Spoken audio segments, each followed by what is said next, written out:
Coach, just overall, where do you think your team is compared to maybe where you want them to be, a couple days away from that spring game? Yeah, I think we're in a good spot right now going in the spring game.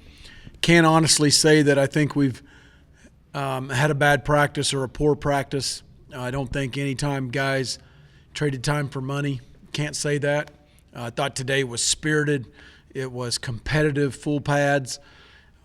Really saw some guys stand out, I can say, coming off the field. I need to go back and watch the tape for the O-line and the D-line, but I singled out Eric Ezekama, Krishawn Merriweather, Colin Schooler. All three of those guys are all Big 12 performers, and I thought they practiced like it today. And times where guys can shut it down or kind of hit on cruise control here at the end of spring, our guys aren't doing that. And so I think we're in a good spot. A lot of work to do, but I'm excited about the next two practices. I'm excited about where we're at.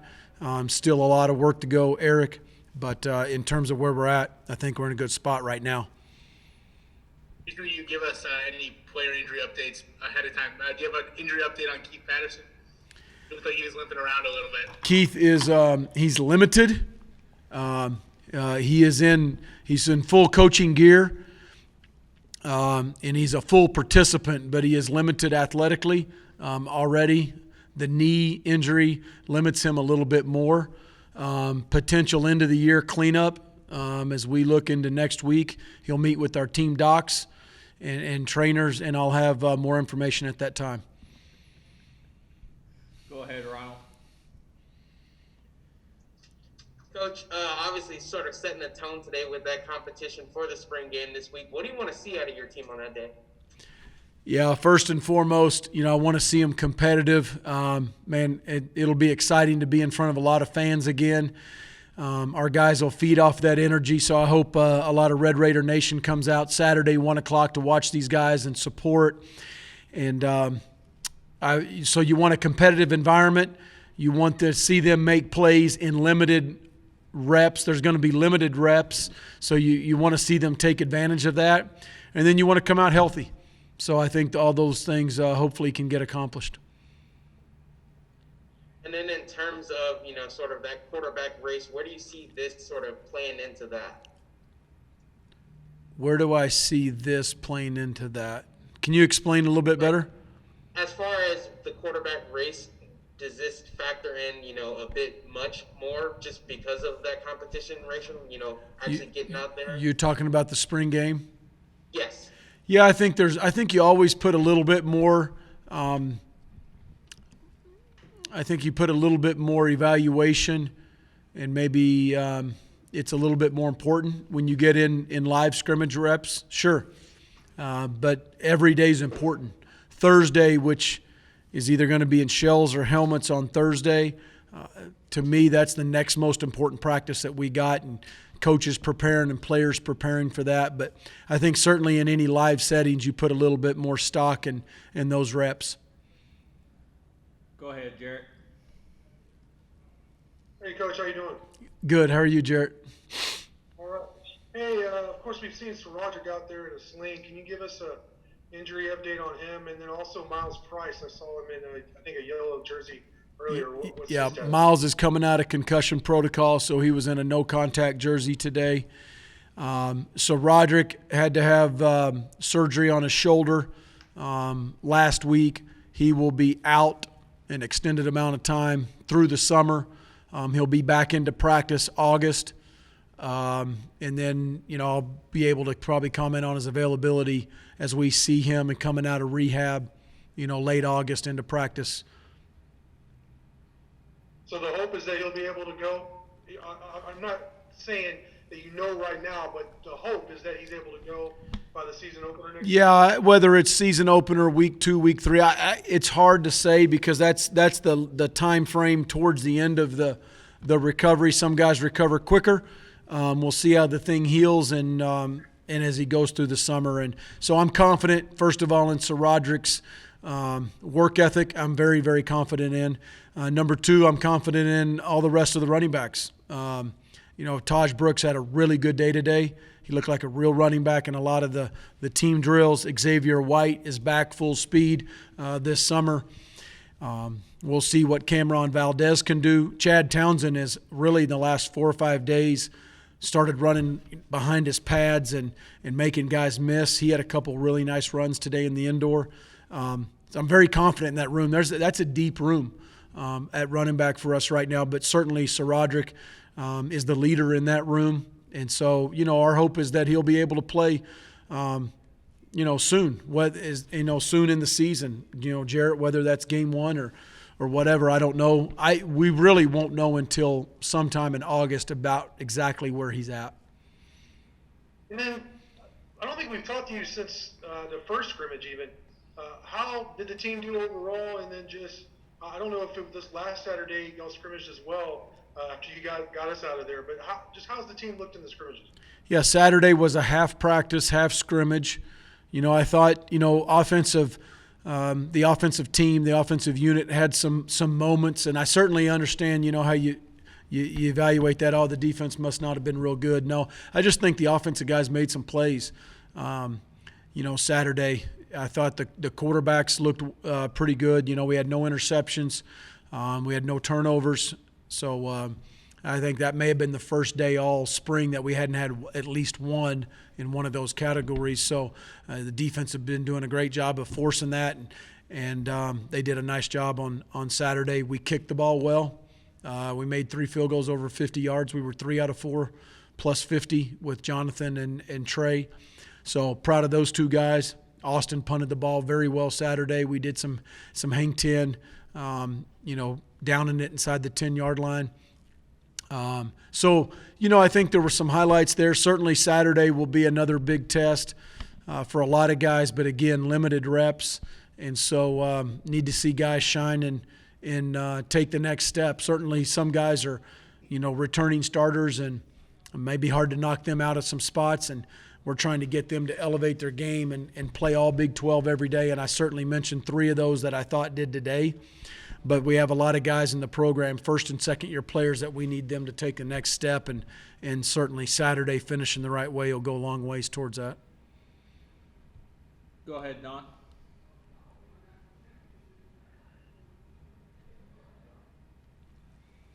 Matt, back on Sir Roderick for a moment. How did his injury originate? Was it a one-hit thing, or was it an accumulation of stuff? No, it was a freak deal in practice. Barely got grazed. Okay. So what did he do? What did they have to repair? A labrum or what? Just shoulder, basically. It was a non-contact. Obviously, he got grazed. It was just nobody's ever seen it. It's kind of a freak deal. It did not get hit flush. It was a graze. I mean, the guy barely hit his shoulder, and kind of is what it is. Let's see. Was he carrying the ball at the Yeah, time or blocking? yeah, he was running. No, he was running. Yeah. Seth Collins, what is his status? He had to get a knee clean up. He had to clean his knee up. They had to scope it, and he'll be full speed by June. Okay. Let's see. Tyler Shook for a moment. I assume at this point in spring ball, you've got the basics of all your offense in. How much of a base would you say he will have in your offense at the end of spring practice? How much does he know about your offense that he needs to know? You don't really put numbers on that, Don. I mean, how much does he need to know? He needs to know everything that's going in next Thursday's practice. I mean, he knows what is going in each day. To put a number on that's not fair to him or Sonny, and it really doesn't pertain. He's catching up, so he's getting it. And he's drinking from a fire hose, and he's handling it very, very well, very well. And I would think, he's got a lot of room for improvement, but those reps that he'll take over June and July in a lot of the player run practices, watching this tape over again, and then going through the install probably 3 times at least. or 4 times. I'm not sure what Coach Cumbie has exactly ready for training camp yet, but probably 3 or 4 times he'll go through the install, and that's the vast majority of the offense in training camp. And then when we get to Houston, that thing gets shrunk down. It's game plan only. The 3 field goals that you mentioned from 50 plus, did one of those guys hit 2 and one hit 1? Can you give us the breakdown? No, I don't remember. That's Saturday. 3 out of 4. We made 3 out of 4. Somebody made 2 and somebody made 1. They're in a dead heat. So. How do you feel about their competition compared to what good. you've come with last season? Yeah, they're good. They're right there. They're making. I think they're both. They just dipped below 90%. They're both at 88, 89% made field goals this spring, and we've kicked more field goals this spring than I ever have. You put them in between team segments. We're putting them in game-winning situations at the end of practice. Team up around them, nobody up around them. About everything you can do, and they've responded well. And they're kind of neck and neck, and I would assume the next couple of days they'll finish that way. And this will be a competition that goes through the probably the end of training camp. Go ahead, Jarrett. Hey, Coach, this is a little offbeat, but I was wondering in practice today, with football and the way teams practice have changed so much. I was wondering, how much do y'all actually go full contact, full to the ground during spring ball, and how do you balance getting your team tough and ready to play football, but also not getting a lot of your key guys injured? It's a big balance, constant evaluation, Jarrett. That's probably the hardest thing I think we as coaches do in spring, because to be tough and to be physically tough, first of all, I think you're physically tough when you're mentally tough. I think mental toughness comes first, and if you're accountable and you're a mentally tough guy, I believe you eventually will be somewhat physically tough. But certainly the physical part of it, you have to get it in going full contact. You have to get it in going live. But as we all know, this is a collision sport, and bodies can only handle so much. So some of it is very much for me. It's overall the team, the overall practice, and then it's also individual live reps. And so I monitor that. We keep a rep count on live reps. I take into consideration guys coming off injuries. I take into consideration guys that are true freshmen versus a 5th or 6th year senior. Got some 6-year guys now with the COVID deal. But it's kind of it's juggling that, and it's getting guys their reps that they need. But now when we go thud, that is full contact, and we go hard. Our guys do a great job of staying up off the ground. We do not go live and tackle to the ground. And so we have had, as you guys know, a half practice, half scrimmage, a full scrimmage. Saturday will be really what amounts to about a half a scrimmage. But we've also had 10 to 20-minute live rep periods throughout several of the full padded practices. And so those are cumulative, and those reps add up. So I think it's a mix of, thud and staying up off the ground and some live. We do a lot of live tackle, and we do a lot of fundamental live tackling where we protect ourselves, and I think our guys do a great job of that on defense. Certainly, I think that's one of the things that we've improved is our tackling, our yards after contact. We were really, really good this year in terms of that.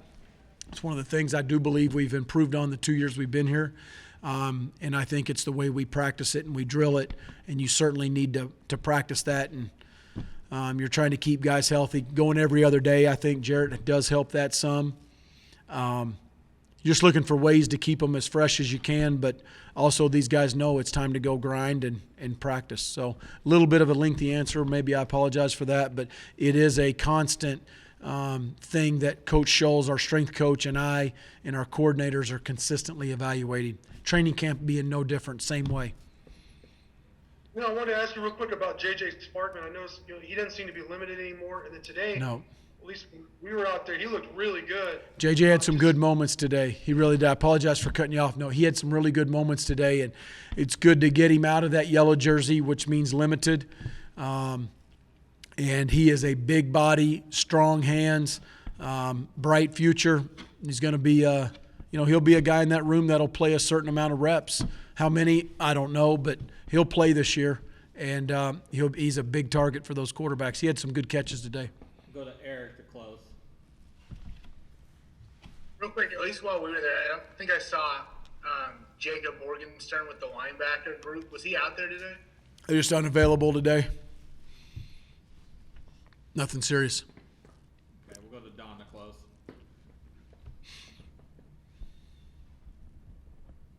This is not one that, Eric, you're going to get. Okay, Don will take this final question. Promise you. Why is everybody laughing so hard, Don?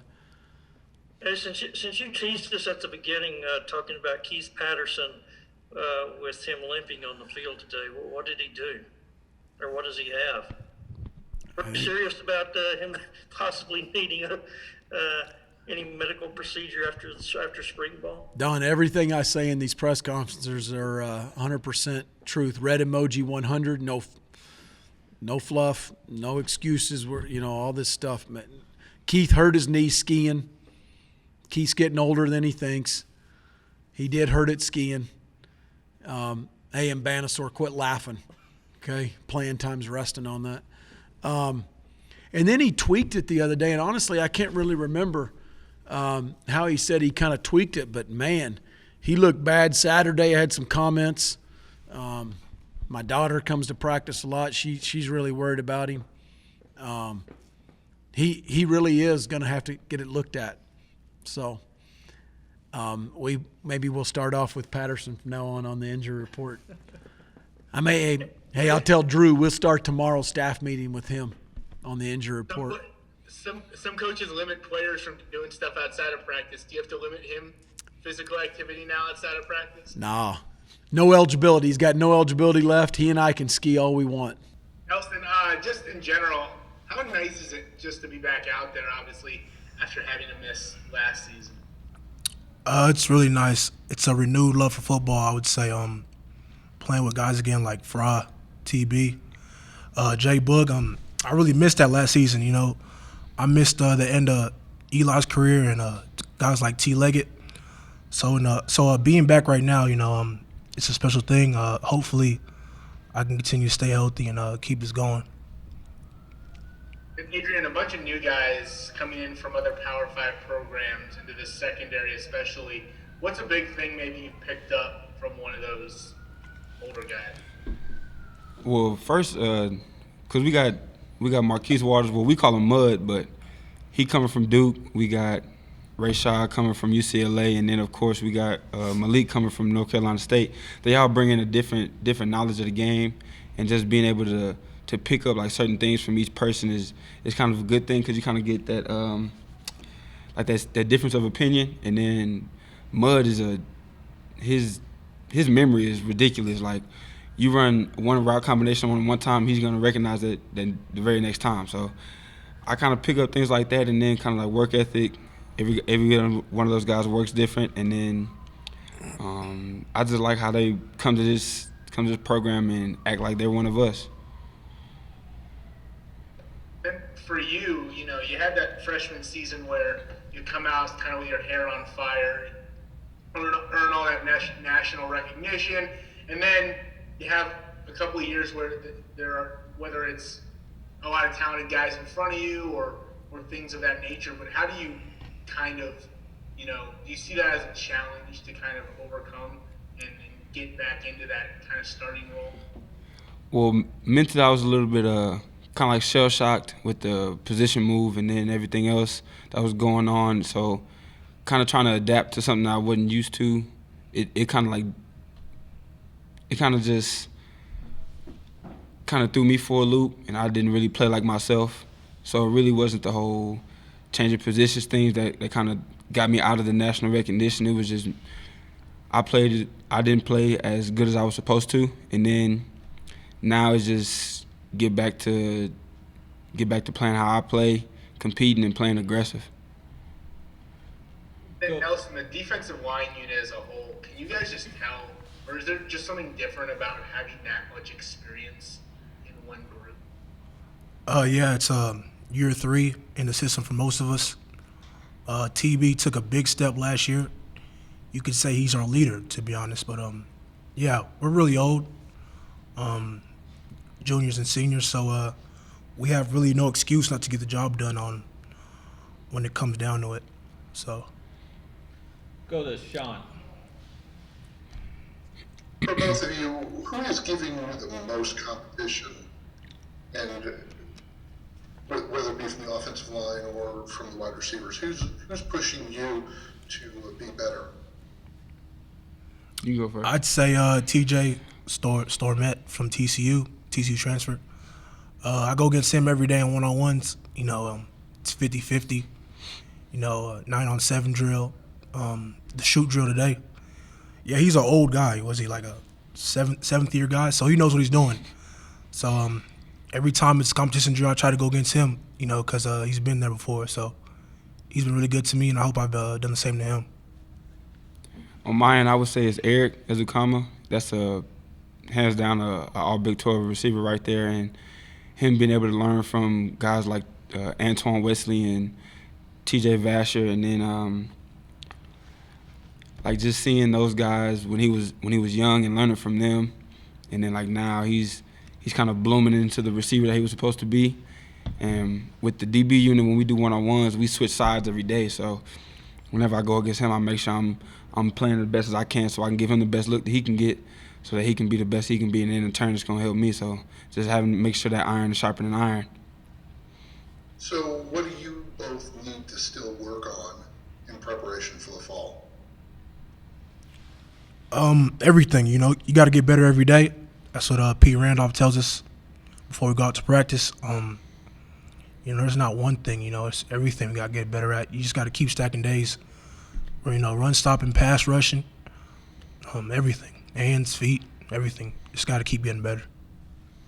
I would say the biggest thing to work on is consistency, because you can learn a technique, but if you're not embodying that in your play, every down after down after down, then how can you get better at something if you're not consistently doing it or consistently improving on it? So I would say just the consistency, and just attacking every day, and then stacking like Nelson was talking about. Go back to Eric. For both of y'all both been here a couple of years now, and kind of seen the transformation of this defensive unit as a whole. Just from when you've come in to where you guys are right now, where do you think the biggest area of improvement has been that has allowed you guys to make such vast improvements on the field? I'd say the effort, man. You can't take one day off in this program, dude. And if you do, you're going to be held accountable in front of your teammates. So effort, discipline, that's what KP preaches every single day. You got to have that mental toughness. But I'd say the one thing we've improved on, in the 4 years we've been here, is the effort we give on the practice field and the game field. Yeah, I would like to stack on that, kind of like piggyback off of that, and just talk about the effort and the discipline that we embody when we go out there and we step on the field. And it's kind of embarrassing if you go out there and you're lollygagging on the field. Like, everybody else in the room is going to see it. All 45 people on the defense are going to see it. And if you're a starter, that's kind of embarrassing. So you trying to out there competing, and I know I'll be competing with the linebackers like Krishan Merriweather and Colin Schooler, like making sure I beat them to the ball every play. So I feel like that mindset is the biggest thing that we've changed, and then just that refuse to give up, that refuse to back down, like that, not even the bend don't break mentality. Like, we refuse to bend at this point. So I feel like that mindset right there has been a very big change. Man, I'm curious, just how do you think Tyler's fit into this offense in the couple weeks since he's come in? I think he's fitting in really well. He's a natural leader. He's got a really good arm and a really smart football player, and he's just out there making plays from day one. For you personally, where's that step forward you kind of make this year in terms of on-the-field production? Staying healthy. I was injured all last season. So, biggest thing for me is staying healthy and getting better every day and pushing myself and pushing my teammates to be the best they can be. Curious, when you have those type of injury concerns, is it hard mentally to, throw yourself full go into something? Or is there ever that concern that, if I do one thing or I do another thing, you could set yourself up to recreate that sort of injury? A little bit, but at some point you just gotta put it behind you and go out there and work every day. And I like competing, and I'm just happy to be out there and competing again, going against the defense and being out there and making plays. As an experienced guy, who's a young guy in this receiving core that's impressed you? There's two guys, Loic Fungi and JJ Sparkman on the outside room are really good. They're making plays, and when their number's called, they're ready. Go to Ben. McLean, just kind of, first year in the new offense, just how's it different for you being an inside receiver? What kind of, routes are you running that maybe weren't in the previous playbook? There's a lot of different routes in this playbook. We have a pretty big playbook, but I don't know. We have a lot more double moves, a lot more option routes, and I feel like there's just a lot more opportunity to get open in this offense. And how's the competition at inside receiver, with you and Miles Price and Dalton Rigdon? Is that, how do you guys go about that? Because you're all pretty close too, but also competing against each other. Yeah. First of all, we're all three really good friends, but we go out there every day and we compete against each other, and we try to push each other every day. We make sure that we finish every play, and we're going to make every big play that we can. Go ahead, Sean. McLean, talk about what you still feel like you need to prove this year. Other than staying healthy, you need to prove doing what to make yourself an asset for this offense? I feel like I just need to prove to myself that, really I just need to get back to my old self. Like Eric said earlier, it kind of messes with your mental when you're injured all the time. But I feel like I've gotten back to myself 100% and healthy. And I don't know, I just feel like I need to help lead the team, and I feel like I've done that this spring and just give all I can every play and go out there and compete for these guys. Is there a chip on your shoulder or a chip on the offense that we have not seen we've not seen the heights of what this team has to offer? Definitely, I feel like there's a pretty big chip on our shoulder. We want to go out there and prove to you guys that we have big playmakers on the team. We have really good players on this team, and I think we're going to shock a lot of people this next fall. Go back to Eric. But in terms of, at the end of the season last year, you had that option to come back or kind of move on. Was it an easy decision for you, tough decision? What ultimately led to making the decision to come back? It was a really easy decision for me. I didn't get to play the whole year, so I knew that when we got that option to come back that I was for sure going to do it. In terms of where you stand in the wide receiver room, do you feel like there's, whenever you're coming back from an injury, do you feel like there's that gap you have to make up just to get on the field, and what's that process been like for you? Not really. I feel like I've finally gotten back to myself, how I used to be in my first 2 years of college, and I feel 100%, and I'm just out there giving everything I have every play and competing, and I feel like that just makes up for that gap that you're talking about, and I don't really feel like I need to go out there and prove extra. Just be myself and go out there and play ball.